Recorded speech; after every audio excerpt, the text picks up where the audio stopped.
தேவனுடைய நாமம் மகிமைப்படுவதாக.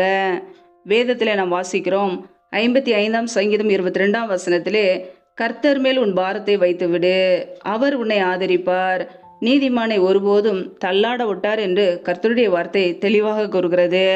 ஆம் பிரியமானவர்களே, கர்த்தர் மேல் உன் பாரத்தை வைத்துவிடு. ஒருவேளை இன்றைக்கு நீங்கள் பாரத்தோடு, கண்ணீரோடு, இருதயத்தில் துக்கத்தோடு வாழ்ந்து கொண்டு இருக்கலாம். தேவ சமூகத்திலே அர்ப்பணிக்கும் போது, உங்களுடைய பிரச்சனைகளை தேவ சமூகத்திலே தெரியப்படுத்தும் போது கர்த்தர் உங்களுக்கு உதவி செய்வார். உங்களுடைய பிரச்சனைகளை அவர் நீக்கி ஆசீர்வதிப்பார். ஹல்லேலூயா. நீதிமானை அவர் ஒருபோதும் தள்ளாட விட்டார். எப்பொழுது நம்முடைய வாழ்க்கையிலே கர்த்தராகிய இயேசு கிறிஸ்துவை சொந்த இரட்சகராக ஏற்றுக்கொண்டோமோ, அவருடைய இரத்தத்தினால் நாம் கழுவப்பட்டோமோ, நாம் நீதிமான்களாக இருக்கிறோம். தேவன் நம்முடைய வாழ்க்கையில் உள்ள எல்லா காரியங்களையும் குறைகளையும் நீக்கி நம்மை ஆசீர்வதிப்பார்.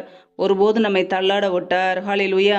ஒருவேளை இன்றைக்கு நீங்கள் கடன் பிரச்சனையிலே, உபத்திரவத்திலே கண்ணீரோடு வாழலாம், அல்லது குழந்தை இல்லாமல் நிந்தையோடு, அவமானத்தோடு கண்ணீரோடு வாழலாம். உங்களுடைய இருதயத்தில் உள்ள பாரத்தை தேவ சமூகத்திலே ஊற்றி விடுங்கள். அவர் பார்த்து கொள்வார். உங்களுடைய பிரச்சனைகளை மாற்ற கர்த்தராகிய இயேசு கிறிஸ்துவால் மாத்திரமே முடியும். ஹல்லேலூயா. அவர் உங்களுடைய குறைகளை எல்லாம் நீக்கி உங்களை ஆசீர்வதிப்பார். சோர்ந்து போகாமல் இருதயத்தில் உள்ள பாரத்தை, சுமையை, துக்கத்தை தேவ சமூகத்திலே தெரியப்படுத்துங்கள். எப்பொழுதுமே தேவ சமூகத்தை நாம் தேடும்போது, நாடும்போது அவர் நம்மை பரிபூரண சமாதானத்தினாலும் சந்தோஷத்தினாலும் நம்மை நிரப்புவார். ஹல்லேலூயா. உங்களையும் கர்த்தர் ஆசீர்வதிப்பார். இந்த புதிய நாளுக்காக தேவ சமூகத்திலே தாழ்த்துவோம். ஜெபம். எங்களை அதிகமாய் நேசிக்கிற எங்கள் அன்பின் பரலோக பிதாவே, மை துதிக்கிறோம், ஸ்தோத்திரிக்கிறோம் அப்பா.